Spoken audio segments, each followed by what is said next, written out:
I never thought I'd be telling this story, but here we are.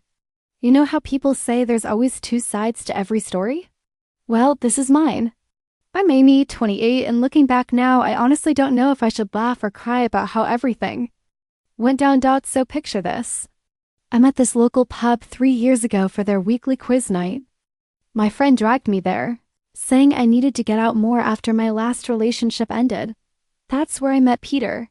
He wasn't what you'd call conventionally attractive. He had this crook smile, his ears stuck out a bit too much, and let's just say he wasn't winning any fitness competitions with his dad bod, but something about him caught my attention. Maybe it was the way he made everyone at his table laugh without trying too hard, or how he didn't seem desperate to impress anyone. He was just himself, different from the guys I usually dated who were all about showing off their gym pics on Instagram or humble bragging about their careers. Peter was 34 and worked as a mailman for USPS, not exactly the dream job I'd imagined for my future husband, but he had this way of making it sound like the most interesting job in the world. He'd tell these hilarious stories about the people on his route, doing all these different voices. I found myself looking forward to his stories, even the ones he'd definitely told before. We started dating and it was nice. Different, but nice. Our idea of a perfect night was ordering takeout and playing board games. He'd always let me win at Monopoly, which I pretended not to notice. Sometimes we'd spend entire weekends binge-watching shows, with him making these ridiculously spot-on predictions about plot twists. I'll admit I wasn't always completely honest with him. Like when he'd ask about my past relationships, I'd make them sound worse than they were, or when he'd notice a new outfit, I'd say it was something I'd had forever. Small lies, you know? Nothing serious. Just little things to make life easier. The proposal wasn't some grand gesture. He asked me during one of our game nights, hiding the ring in the Monopoly box. At first, I was a little disappointed it wasn't more romantic. But then I convinced myself it was perfect because it was so us. I didn't tell him I'd been dropping hints about wanting a restaurant proposal for weeks. The wedding planning? That's when things started getting complicated. I had this vision of a perfect wedding, but Peter kept talking about budgets and being practical. He didn't understand that every bride deserves her dream day. So I got creative with the finances. Opened a new credit card or two. It wasn't a big deal, I told myself. We'd figure it out later. The wedding ended up being smaller than I wanted, but I told everyone we chose something intimate because we were saving for a house. That wasn't exactly true, but it sounded better than admitting Peter's mailman salary couldn't support the wedding I'd dreamed about since I was a kid. Looking back, I can see how some things might have been warning signs, I guess. Like how I'd get defensive when Peter would ask about shopping bags in my car, or how I'd delete online purchase confirmation emails before he could see them. But at the time, it just seemed easier than dealing with his lectures about budgeting and living within our means. Don't get me wrong, we were happy mostly. Peter had this way of making me laugh even when I was mad at him. And yes, sometimes I catch myself wishing he'd dress better or maybe hit the gym, but then he'd do something sweet, like bringing me my favorite coffee before my morning classes at the middle school where I taught, and those thoughts would fade away. His family seemed to like me at first. His mom especially was always inviting us over for dinner, trying to teach me her recipes, which between us weren't that great. But I smiled and pretended they were amazing. She'd share these stories about Peter as a kid, and I'd see that same goofy, crooked smile in all his childhood photos. I really thought we had it all figured out. Sure, maybe we weren't the perfect couple people saw on Instagram, but we were real. At least, that's what I kept telling myself. If I'd known then how everything would fall apart, well, maybe I would have done things differently. Or maybe not. That's the thing about looking back. You never really know, do you? Things started changing about a year into our marriage. Peter got this promotion at work, route supervisor was on the horizon, and suddenly he was all about securing our future and building good habits. Like, okay, I get it. But does that mean we have to track every single dollar? He'd see a target charge on our statement and start asking questions like he was some kind of financial investigator. It was exhausting, and I'll be honest, seeing my teacher friends posting about their weekend shopping sprees or fancy dinners while I had to justify buying new supplies for my classroom. It stung. Peter didn't understand that as a teacher. Appearances matter. You can't wear the same outfit twice in the same week. The kids notice and they can be brutal. So yeah, I kept a few things off the shared credit card, started putting some purchases on my personal card. It wasn't lying exactly. More like maintaining my independence. His family didn't help either. Especially his sister Sarah. She's an accountant, so she thinks she knows everything about money. She'd make these little comments at family dinners like, "Oh, it must be nice to spend so freely," or "Have you guys started that emergency fund yet?" Like, mind your own business? I started making excuses to skip family dinners, telling Peter I had papers to grade or after-school meetings. He knew I was lying sometimes, I could tell, but he wouldn't call me out on it directly. He'd just get this look on his face, this disappointed half-smile that honestly made me feel worse than if he'd just yelled at me. The thing about Peter is he never really got angry. He'd just get quiet, which somehow made it worse. When he found the first hidden credit card statement, he didn't flip out like most guys would. He just sat there at our kitchen table looking at it with those sad puppy dog eyes and asked, "Why didn't you just talk to me?" As if it was that simple, as if he wouldn't have given me a whole lecture about budgeting and responsibility. I started spending more time with my work friend Jessica. She got it. She understood that sometimes you need to treat yourself, that life's too short to penny pinch everything. When I told her about Peter's reaction to my shopping, she said it sounded like financial abuse. That really got me thinking, was Peter controlling me through money? Sure, he said he was trying to protect our future, but wasn't he really just trying to keep me dependent on him? The more I thought about it, the more I started noticing other things too. Like how he never wanted to try new restaurants I suggested, always saying we should cook at home instead. Or how he'd wear the same 3 polo shirts to family functions. Even though I'd bought him nicer clothes, it was embarrassing, honestly. My coworkers' husbands always looked so put together, and there was Peter, with his crooked smile and dad bod, talking about his nail route like it was some kind of grand adventure. I loved him, I did. I still posted about our relationship online, carefully angling photos to catch his good side, writing about how blessed I was to have such a caring husband. But something was shifting. Every time he questioned a purchase or suggested we talk about our budget, I felt more and more suffocated. It's like the very things I'd found endearing about him, his practicality, his simple approach to life, were starting to feel like chains holding me back. Looking back now, I can see how things were building up. Every skipped family dinner, every hidden purchase, every little lie about where I was or what I was doing, they were all bricks in a wall I was building between us. But at the time, I honestly thought I was just protecting myself, protecting my right to live my life the way I wanted. I had no idea how quickly everything was about to fall apart. It all came crashing down one Tuesday evening.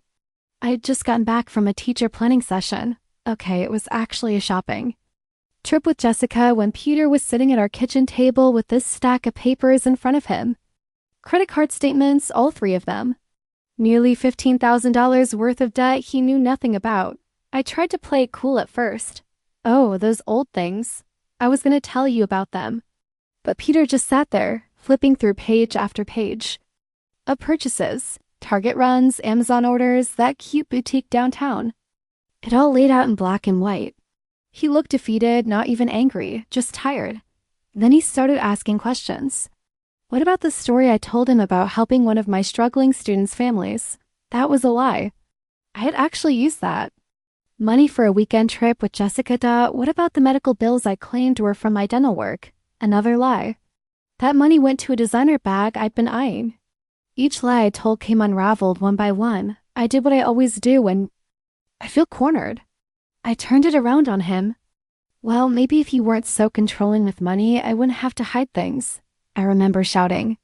Do you know how embarrassing it is to have to ask permission to buy basic things? How humiliating it is to have your sister comment on every purchase I make? Peter suggested counseling, but I shut that down fast. In my mind, counseling was for people with real problems, not for couples arguing about money. Besides, Jessica had been telling me how her cousin went to marriage counseling, and it just gave her husband more ammunition to control her. Financial abuse. That term kept bouncing around in my head. The more I thought about it, the more I convinced myself that's what this was. I started getting bolder with my spending, almost like I was daring Peter to say something. I'd come home with shopping bags and place them right in the middle of the living room when he'd give me that look. You know, the disappointed one. I'd make some comment about how at least one of us knows how to enjoy life, or sorry, I don't want to live like we're broke. His family started noticing the tension. At Sunday dinners, I'd make these little jabs about Peter's job or his clothes, always with a laugh so I could play it off as a joke if anyone called me out. Oh honey, you're wearing that shirt again? I guess the postal service must not pay us. Well, as I thought. His mother would purse her lips, his sister would roll her eyes, but Peter would just force that crooked smile and change the subject. Jessica thought it was hilarious. Girl, you're just being honest, she'd say when I told her about these moments. If he can't handle a little teasing, that's his problem.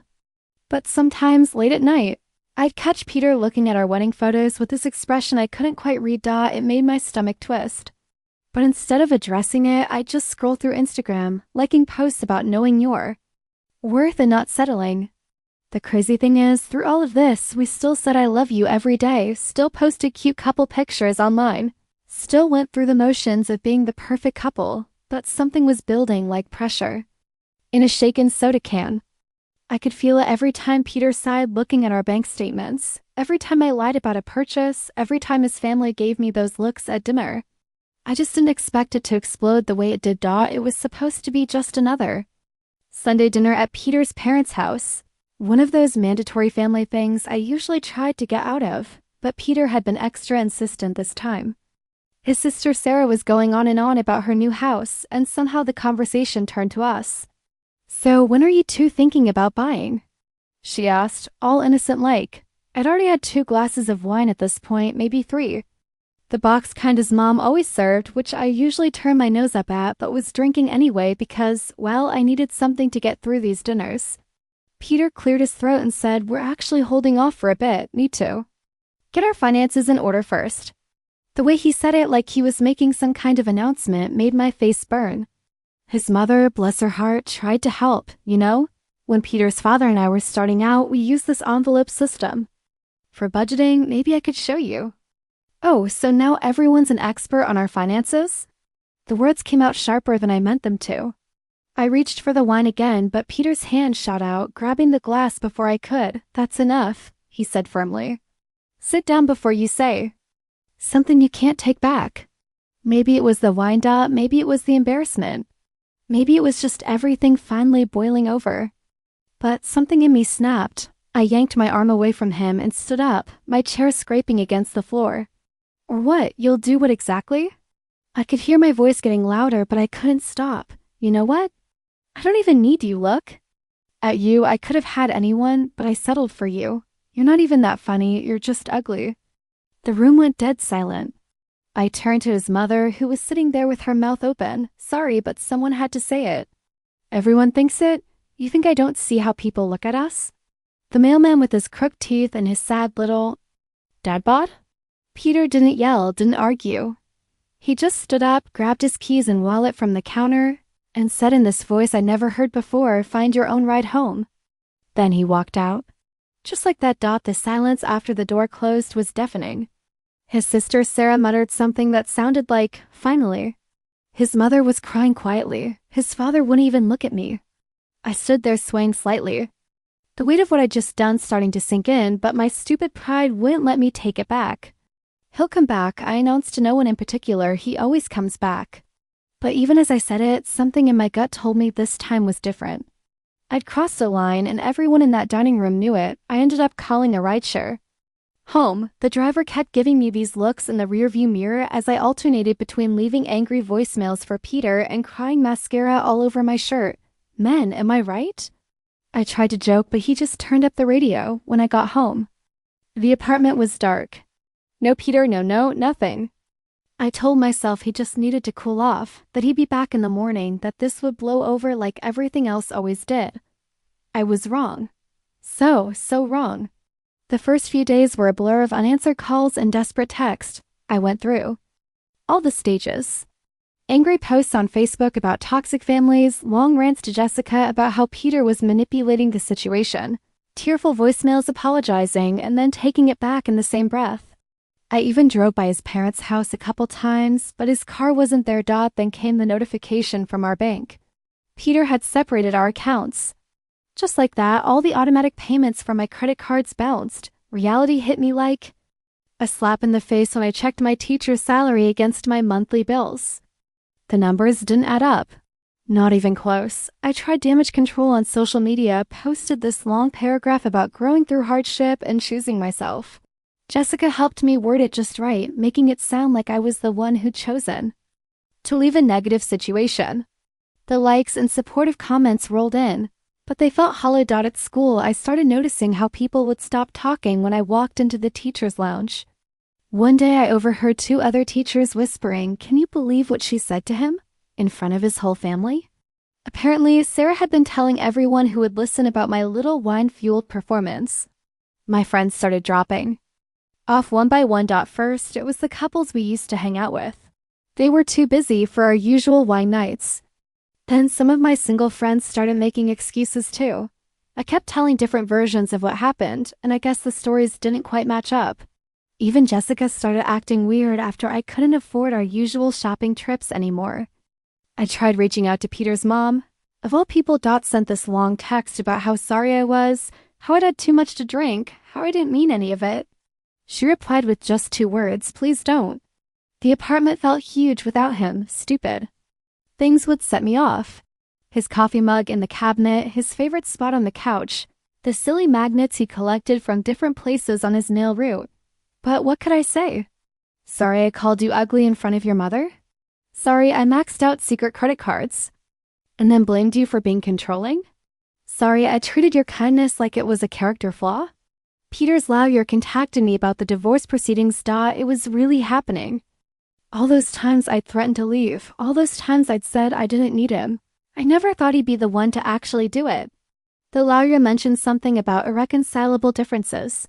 Funny way of saying your wife turned out to be a lying, spending, drunk mess who humiliated you in front of your entire family. The worst part? Some nights I'd lie awake and realize that everything I'd accused Peter of, being controlling, holding me back, not being good enough, it was all just smoke and mirrors, a way to justify my own mess. He hadn't controlled me, he'd tried to protect. He hadn't held me back, he'd tried to keep us from drowning in debt, and that ugly guy with the crooked smile? He was the only one who'd ever loved me exactly as I was, flaws and all. But by the time I figured all this out, it was too late. Way too late. It's been a year since everything fell apart. I tell everyone I'm living my best life now. That's what you're supposed to say, right? I post these carefully staged photos of my tiny studio apartment, calling it my cozy sanctuary or whatever. I make these TikToks about financial independence and healing from financial abuse between eating store brand ramen for dinner. The truth? I'm barely keeping my head above water. Every paycheck is divided down to the penny between rent, minimum credit card payments, and basic necessities. I had to sell half my designer bags just to make rent deposit on this place. But hey, at least I'm making all my payments on time now. Right? That's growth. That's what I keep telling myself. Then last week, something happened that made all my healing journey posts feel like some sad joke. I was at the grocery store, the cheap one across town because they have better prices. And I saw them. Peter and this girl I'd never seen before. She was nothing like me. No designer clothes, no perfectly styled hair, just this simple sundress and a genuinely happy smile. I ducked behind the cereal aisle but kept watching. The way he looked at her. He used to look at me like that. They were laughing about something. And I noticed she didn't seem to care about his crooked smile or his dad bod. In fact, the way she looked at him, it was like she couldn't believe her luck. Later that night, because I'm a glutton for punishment, I did some digging. Turns out Peter met her about 7 months after our divorce was finalized. She was just a cashier at some grocery store living in this rundown apartment complex on the bad side of town. But instead of her dragging him down like I'd always feared would happen to me, he lifted her up. He encouraged her to enroll in community college, helped her study. Now she's got this job at a bank, entry level, sure, but with actual career potential. They moved in together 3 months ago, and Peter? He got that rate supervisor position he'd been working toward. The one I used to make fun of him for wanting because it wasn't ambitious enough. The final punch to the gut? I saw her wearing this engagement ring the other day. It's small. Probably costs less than one of my old credit card payments, but in every photo I've stalked, and believe me, I've stalked them all, she looks at that ring like it's the Hope Diamond or something. Meanwhile, I'm sitting here in my cozy sanctuary, calculating if I can afford to order takeout or if it's going to be ramen again tonight. All my social media posts about thriving and leveling up feel like some cosmic joke Peter's actually doing. All the things I pretended to be doing. Building a real life, helping someone grow, being genuinely happy. The worst part? I can't even hate her. She's not some Instagram perfect trophy wife or high-powered career woman. She's just real. She appreciates him in all the ways I should have, but was too self-absorbed to manage. And he's giving her the life I threw away because I was too busy chasing some fantasy version of what I thought my life should look like. So yeah, that's my story, the one about how I said I don't even need you, to probably the only person who ever really loved me for me. Not the carefully curated version I put on social media, the one about how I threw away a good man because I was too busy playing pretend to recognize what was real. Would I take it all back if I could? Maybe, probably, but that's not how life works, is it? Sometimes you don't realize what you had until you're eating ramen in a studio apartment, watching the person you hurt build a beautiful life with someone who knows their worth. Crooked smile and all.